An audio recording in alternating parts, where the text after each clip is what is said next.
السلام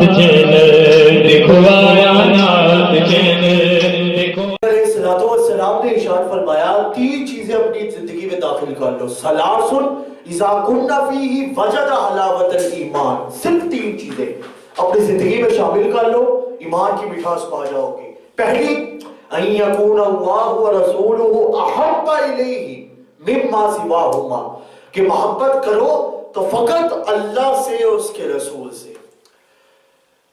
محبت کس سے کرو؟ اللہ سے اور اس کے رسول سے محبت کرو.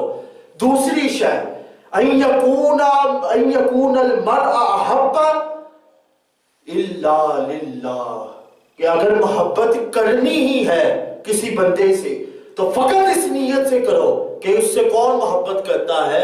اللہ اس کا رسول محبت کرتے ہیں, اللہ اس کے رسول اس سے محبت کرتے ہیں, تو اس وجہ سے میں اس سے محبت کرتا ہوں. اور تیسری شے کہ ان یکرہ ان یعود فی الکفر کما یکرہ ان یقذف فی النار, کہ کفر کے اندر لوٹنے سے اتنا ہی ڈرے جتنا وہ کس سے ڈرتا ہے؟ آگ میں پھینکے جانے سے. آگ میں پھینکے جانے سے جتنا اس کو ڈر لگتا ہے اتنا ہی وہ کس سے ڈرے؟ کفر کے اندر واپس لوٹنے سے ڈرے. اب یہ تین چیزیں ہیں تو بہت سادہ سی, لیکن حضور علیہ السلام نے ان تین چیزوں کی بڑی جامع الفاظ کے اندر اہمیت بیان کر دی کہ محبت کس سے کرنی ہے؟ اللہ اس کے رسول سے. اللہ اس کے رسول سے محبت ہو جائے گی تو غلط چیزیں آپ کے ذہن میں آ ہی نہیں سکتی. کیوں نہیں آ سکتی؟ کیونکہ آپ کے ذہن میں جب بھی کوئی غلط چیزیں یا کوئی غلط تصورات آنے لگیں گے تو فوراً دھیان جائے گا کہ یہ نہیں آنے چاہیے, کیونکہ میں کس سے محبت کرتا ہوں؟ اللہ اور اس کے رسول سے محبت کرتا ہوں. اور اگر کسی بندے سے آپ کو محبت ہو ہی گئی تو یہ بھی محبت آپ کو اس طرف نہیں لے کر جائے گی دنیا کی طرف, یہ بھی اللہ اس کے رسول کے درمیان ایک تعلق بنا کے رکھے گی کہ تم اس سے محبت کرتے ہو, ٹھیک ہے کرو, لیکن فقط یہ یاد رکھنا کہ یہ اس سے محبت اس وجہ سے ہونی چاہیے کہ کیوں؟ کیونکہ اللہ اس کا رسول اس سے محبت کرتا ہے, یہ اللہ اس کے رسول کے ارشادات کے اوپر عمل کرتا ہے, تو اس وجہ سے میں اس سے محبت کرتا ہوں. اور تیسری شے کہ کفر میں لوٹنے سے پہلے اتنا ہی ڈرو جتنا تم آگ میں پھینکے جانے سے ڈرتے ہو. تمہیں کفر سے اتنا ہی ڈر لگنا چاہیے. ہم جھوٹ بولے یہ کفر ہے, کیوں؟ کیونکہ مومن جھوٹا نہیں ہو سکتا, مومن کبھی بھی جھوٹا نہیں ہو سکتا. چغلی کر سکتا ہے, ڈاکہ مار سکتا ہے, دھوکہ دے سکتا ہے, لیکن کبھی جھوٹ نہیں بول سکتا. اسی لیے محبت جب اللہ اور اس کے رسول سے ہو جائے گی تو پھر یہ تصورات ہی ختم ہو جائیں گے. یہ ذہنوں کے اندر جو بہت بڑی آپ کے ذہنوں کے اندر جس نے کوئی غلط فہمیاں ڈال دی کہ اللہ اس کے رسول سے محبت کریں گے تو یہ ہو جائے گا, وہ ہو جائے گا, اللہ کرو اللہ کرو, اللہ کے رسول کی طرف نہ جاؤ. حضور علیہ السلام سے محبت جب دل کے اندر پیدا ہو جائے گی تو پھر چاہے ربیع الاول کا مہینہ ہو, چاہے پھر جو سا مرضی اسلامک مہینہ ہو, حضور علیہ السلام کی محافظ سجانے کو دل کیا کرے گا. کیوں؟ کیونکہ انسان کے اندر کیا ہوگی؟ اللہ اس کے رسول کی محبت.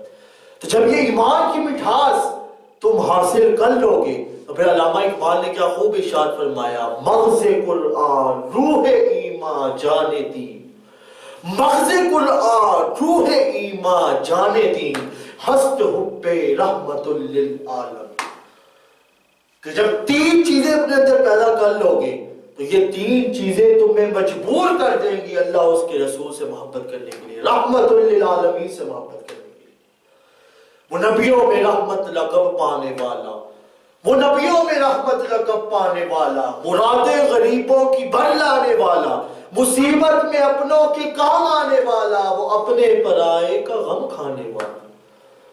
یہ تو وہ نبی ہے کہ جن کو تمام نبیوں کے اندر رحمت للعالمین کا لقب ملا, حضور علیہ السلام سے محبت. امام جلال الدین رومی, اور یہ وہ ہیں جو امام شمس الدین تبریز رحمت اللہ تعالی علیہ کے جنہوں نے ہاتھوں پر بیعت کی اور اللہ تعالیٰ نے یہ مقام دیا کہ مولا روم بن گئے. کیا؟ مولا روم بن گئے. یہ وہ امام جلال الدین رومی رحمت اللہ تعالی علیہ, انہوں نے اپنی کتاب لکھی مثنوی رومی, فارسی کی کتاب ہے. بصروی رومی، یہ انہوں نے کتاب کے اندر ایک واقعہ لے کر آئے کہ ایک بندہ پڑوسی تھے، تو اس کے پڑوس کے اندر ہی نا ایک اندھا بندہ رہتا تھا، لیکن اس کو ایک بات کھٹک رہی تھی دماغ میں، وہ یہ کہ میں جب بھی رات کو کام سے واپس آتا ہوں تو اس اندھے بندے کے گھر سے قرآن پاک پڑھنے کی آواز آ رہی ہوتی ہے۔ جب بھی وہ کہتے میں اس کے گھر کے پاس سے گزروں قرآن پاک پڑھنے کی آواز آ رہی ہوتی ہے رات کو، اور میں نے کئی مرتبہ پتا کیا کہ کون ہے اس کے گھر کے اندر جو قرآن پاک کی تلاوت کرتا ہے، تو آگے سے یہی جواب ملتا کہ میں اکیلا ہی تو رہتا ہوں، اندھا قرآن پاک کی تلاوت کیسے کر سکتا ہے، اکیلا گھر میں رہنے والا، اور تو کوئی ہے ہی نہیں گھر کے اندر۔ تو جب انہوں نے غور سے دیکھا، اس کے گھر جا کے صحیح تحقیق کی، تو پتا چلا کہ جب ہے تو اندھا ہی، لیکن جب قرآن پاک کی تلاوت شروع کرتا ہے اللہ تعالیٰ بینائی عطا کر دیتا ہے، اللہ تعالیٰ اس کو بینائی عطا کر دیتا ہے، اور وہ قرآن پاک کی تلاوت ایسے کر رہا ہوتا ہے جیسے کوئی بینا بندہ کر رہا ہوتا ہے۔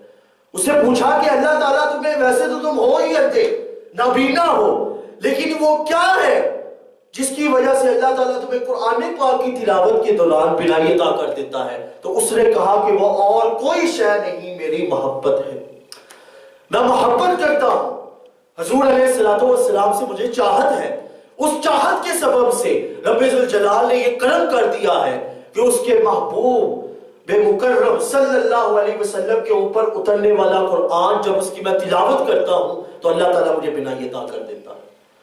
محبت اگر سچی ہو، خالی دعوے نہیں، محبت ہو، سچی محبت ہو، تو رب ذوالجلال ناممکن شے کو بھی ممکن بنا دیتا ہے۔ اور محبت کتنی ہونی چاہیے وہ آپ کو میں نے حضرت علی شیر خدا رضی اللہ تعالیٰ عنہ کے قول سے بتا دیا کہ اتنی محبت ہونی چاہیے۔ جب رب ذوالجلال، یہ آپ حضور علیہ السلام سے جب محبت کرتے ہیں نا، سچی محبت کرتے ہیں، تو رب ذوالجلال اذا قال حب اللہ ورسولہ نادا جبریل، تو رب ذوالجلال کیا کرتے ہیں جب ہمیں محبت ہو جائے تو رب ذوالجلال حضرت جبرائیل علیہ السلام کو عرش کے اوپر آواز دیتے ہیں، آواز دے کے کہتے ہیں ان اللہ یحب عبدا فلانا، کہ اللہ اس بندے سے محبت کرتا ہے، فلانے بندے سے اللہ تعالیٰ محبت کرتا ہے، فَأَحِبَّهُ، تو بھی اس سے محبت کر، فَيُحِبُّهُ جبریل، حضرت جبرائیل علیہ السلام اس سے محبت کرتے ہیں، تو پھر کیا ہوتی ہے فَيُنَادِي جبریل، پھر حضرت جبرائیل علیہ السلام ندا دیتے ہیں، کس کو؟ اہل السماء، آسمان کے تمام ملائکہ کو، اور ان کو بھی جب ندا دے کے کہتے ہیں ان اللہ یحب عبدا فلانا فیحبہ فاحبک، کہ اللہ اس بندے سے، فلانے بندے سے محبت کرتا ہے تو تم بھی اس بندے سے کیا کرو؟ محبت کرو۔ جب سارے ملائکہ محبت کرتے ہیں تو کیا ہوتا ہے کہ اللہ تعالیٰ اس کی محبت پہ زمین پہ بسنے والے انسانوں کے دلوں میں بھی ڈال دیتا ہے، ان انسانوں کے دلوں کے اندر بھی اللہ تعالیٰ وہ محبت ڈال دیتا ہے، اور جب وہ محبت انسانوں کے دلوں میں آ جاتی ہے تو پھر وہ محبت ایسی محبت ہوتی ہے کہ پھر حضور علیہ السلام کا سب سے بڑا عاشق وہی ہوتا ہے، اس کے علاوہ حضور علیہ السلام کا سب سے بڑا عاشق ہی کوئی نہیں ہوتا۔ کیا نتیجہ؟ محبت کا نتیجہ۔ میلاد منانا کیوں ضروری ہے؟ ہم لائٹیں وغیرہ کیوں لگاتے ہیں؟ ہم اتنا خرچہ کیوں کرتے ہیں؟ ہمیں کوئی شوق تو نہیں ہے سب کرنے کا، ہمیں کوئی شوق نہیں ان چیزوں کو سجانے کا، فقط کیا ہے؟ محبت رسول۔ اور محبت اس بات کا گوارا نہیں کرتی کہ دلیل دی جائے، دلیلیں تو بہت ہیں، لیکن ایک دلیل جو میں نے آپ کے سامنے، بلکہ اور بھی میں نے آپ کو صحیح بخاری صحیح مسلم کی حدیثیں سنائی کہ حضور علیہ السلام نے ارشاد فرمایا کہ جب انسان محبت کرتا ہے، ایمان کی مٹھاس پا لیتا ہے، تو پھر رب ذوالجلال حضرت جبرائیل کو بولتا ہے، حضرت جبرائیل پھر ملائکہ کو بولتے ہیں، پھر سارے ملائکہ سے انسانوں کے دلوں میں بھی اس کی محبت ڈال دی جاتی ہے۔ یہ ہے محبت کی طاقت، یہ ہے محبت کی طاقت۔ اور آخری واقعہ میں سنا کے اجازت چاہوں گا، شیخ سعدی علیہ رحمہ، انہوں نے ایک بہت ہی خوبصورت حکایت بیان کی۔ وہ کہتے ہیں کہ ایک بندے کو کسی عورت سے پیار ہو گیا، اب وہ بندہ تھا نچلے لیول کا، غریب، بہت مشکل سے ان کا گزارا ہوا کرتا تھا، لیکن جس عورت سے اسے پیار ہوا وہ ملکہ، اس وقت کے بادشاہ کی بیٹی، اس وقت کے بادشاہ کی جو بیوی تھی اس کی بیٹی.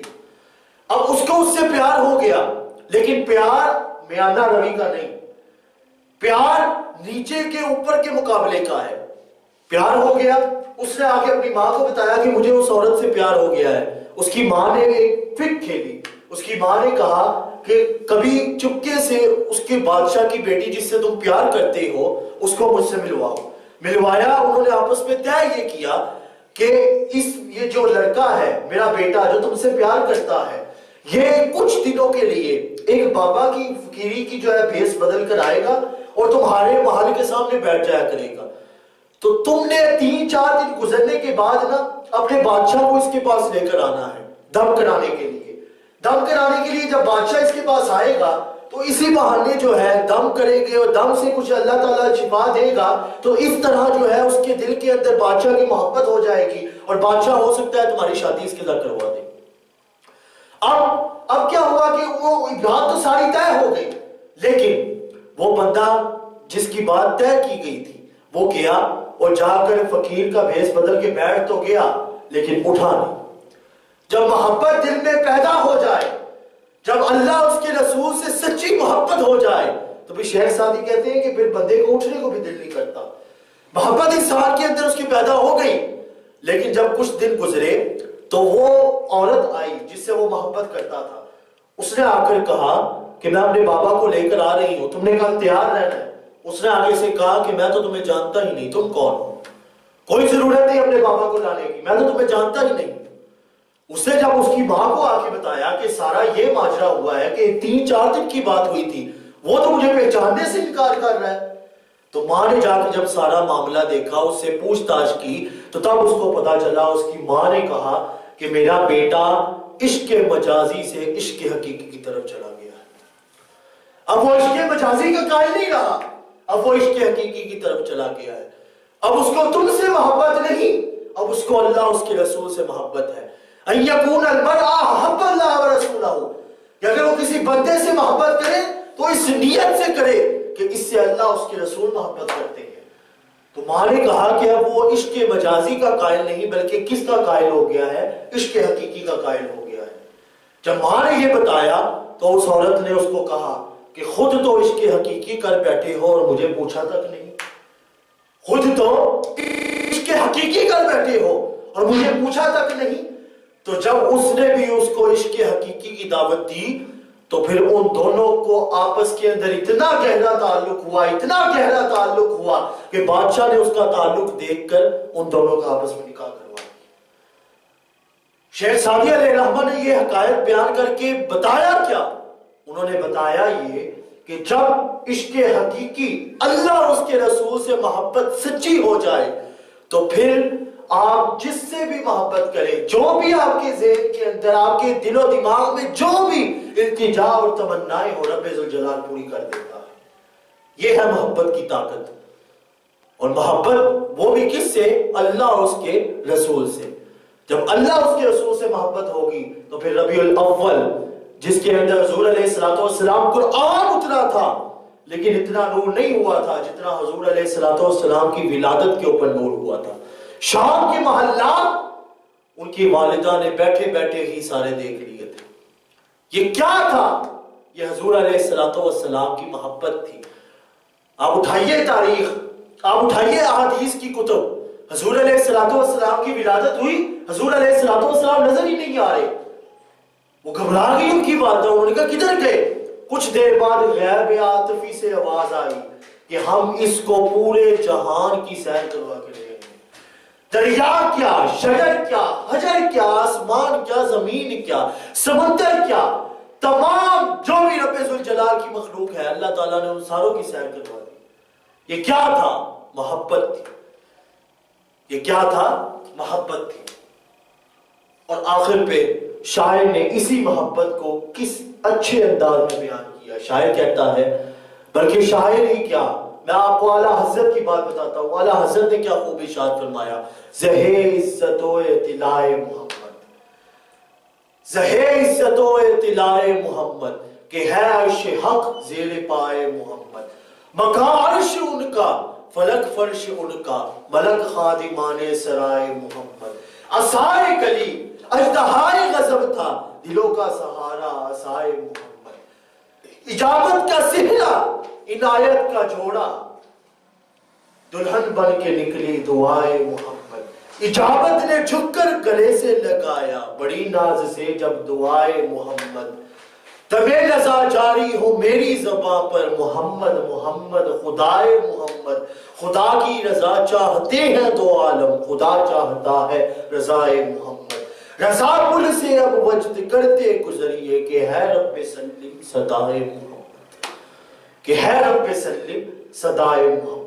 حضور علیہ السلام سے ایسی محبت ہونی چاہیے، اور جب حضور علیہ السلام سے محبت ہو جائے گی تو پھر علامہ اقبال نے کیا خوب ارشاد فرمایا، کہتے جب محبت ہو جائے، انسان سچے دل سے محبت کرنا شروع کر دے تو پھر کیا ہوتا ہے، پھر لوگ پوچھتے ہیں حضور کہاں ہے، مکے میں ہے، مدینے میں ہے، کہاں پہ ہے؟ تو علامہ اقبال کہتے ہیں کہ جب سچی محبت ہو جائے تو پھر مکہ مدینہ نہیں دیکھا جاتا، پھر علامہ اقبال کہتے ہیں در دل مسلم مقام مصطفیٰ است، آبروئے ماز نام مصطفیٰ، کہ جب سچی محبت حضور علیہ السلام تاجدار مدینہ سے ہو جائے تو پھر حضور علیہ السلام نہ مکہ میں ہوتے ہیں نہ مدینہ میں ہوتے ہیں، بلکہ حضور علیہ السلام پھر مسلمان کے دل میں ہوتے ہیں۔ آبروئے ماز نام مصطفیٰ، پھر ہماری عزت ہماری آبرو حضور علیہ السلام کے لیے ہو جاتی ہے۔ حضور علیہ السلام سے شرط کیا ہے، محبت کیسی ہونی چاہیے، سچی محبت ہونی چاہیے، سچی محبت ہونی چاہیے۔ رب ذوالجلال سے دعا ہے کہ رب ذوالجلال ہمیں حضور علیہ السلام اس ماہ مبارک کے اندر رب ذوالجلال حضور علیہ السلام کے تقدس سے، ان کے وسیلے سے، ان کے توسل سے حضور علیہ السلام کی محافل میلاد زیادہ سے زیادہ سے جانے کی توفیق عطا فرمائے، اور حضور علیہ السلام سے ایسا عشق کرنے کی توفیق عطا فرمائے جس عشق کے بارے میں پھر رب ذوالجلال نے کہا کہ پھر جب وہ عشق کرتا ہے تو من یطع الرسول فقد اطاع اللہ، پھر وہ اللہ سے عشق کر بیٹھتا ہے، پھر وہ رسول کا نہیں رہتا، پھر اطاعت رسول کی نہیں ہو رہی ہوتی، اطاعت کس کی ہو رہی ہوتی ہے، رب ذوالجلال کی ہو رہی ہوتی ہے۔ اللہ تعالی ہمارا حامی و ناصر ہو، اور اللہ تعالی ہمیں عمل کی توفیق عطا فرمائے۔ آمین، وآخر دعوانا الحمدللہ رب العالمین۔